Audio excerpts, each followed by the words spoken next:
Hello friends, welcome to chem guide channel. आज हम colligative property के बारे में पढ़ेंगे। Those property which depend upon number of particle they are use to find molar mass of solute. They are four type. पहला है lowering in vapour pressure. When a non volatile solute is dissolve in pure solvent.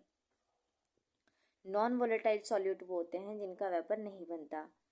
When a non volatile solute is dissolve in pure solvent, केवल एक, जैसे pure water हो गया, उसमें कोई भी हमने कुछ भी नहीं डाला, ना नमक ना चीनी, तो प्योर सॉल्वेंट हो जाएगा वो, उसको प्योर सॉल्वेंट बोला है। Dissolve in a pure solvent, the vapour pressure of solvent is lower. ये याद रखना है आपको कि वेपर प्रेशर ऑफ सॉल्वेंट किसमें, नॉन वॉलेटाइल सॉल्यूट में vapour pressure of solvent lower होता है। इफ एग्जाम्पल के लिए, जैसे vapour pressure of a solution is always lower than pure solvent, ये आपको याद रखना है। P nought is equals to vapour pressure of solvent, pure solvent होगा, और P is equals to vapour pressure of solution होगा। P not minus P is equals to lowering in vapour pressure, और P not minus P upon P naught. ये mostly ये दो चीज़ें आपको अच्छे से याद रखना है। इसको क्या बोलते हैं, relative lowering in vapour pressure.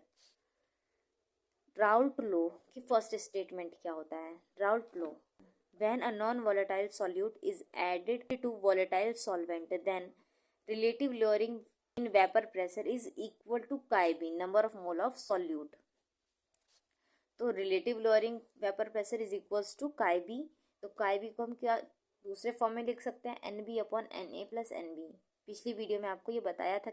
अब यहाँ पे एन बी जो होता है ये बहुत कम होता है, much lesser than N A, तो एन बी को हम निगलेक्ट कर देंगे यहाँ पे। तो ये क्या हो जाएगा, P not minus P upon P nought is equals to N B upon N A. अब एन बी और अपन एन ए ये फॉर्मूला हो जाएगा, ये आपको ये याद रखना है। P not minus P upon P nought is equals to N B upon N ए।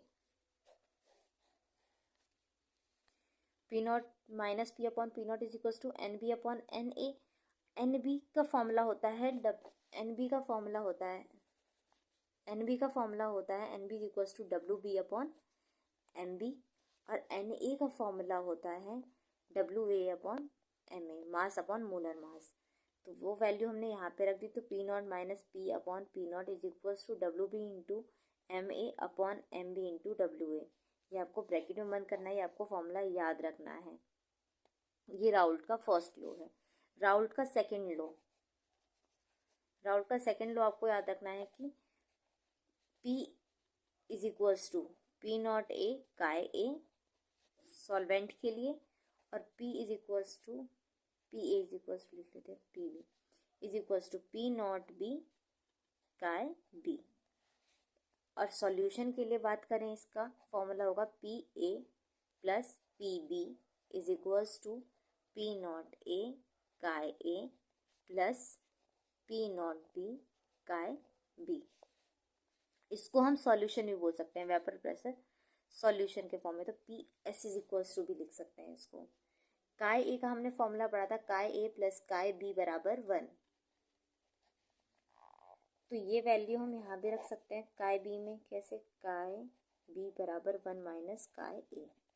अगर ये वैल्यू यहाँ रखें तो P S is equals to P not A chi A plus P not B 1 minus chi A. ये आपका दूसरा form है।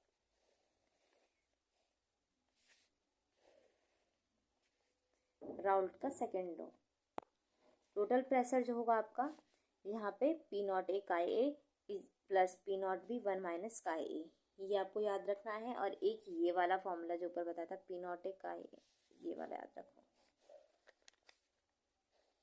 Plus P not B chi B. ये भी बहुत बार फॉर्मूला यूज हो जाता है।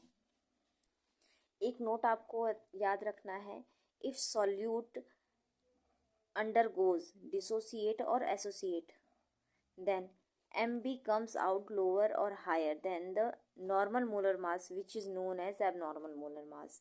अगर डिसोसिएट या फिर एसोसिएट हो जाता है सॉल्यूट, तो वो या तो उसका मोलर मास या तो कम होगा या ज़्यादा होगा, तो इस मोलर मास को हम एबनॉर्मल मोलर मास बोलते हैं।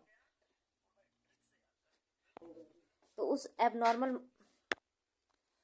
एबनॉर्मल मोलर मास को हटाने के लिए क्या करेंगे, आई से मल्टीप्लाई कर देते हैं, उसे बोलते हैं वॉन्ट हाफ फैक्टर। और ये आई हम राइट साइड में आई से मल्टीप्लाई करते हैं।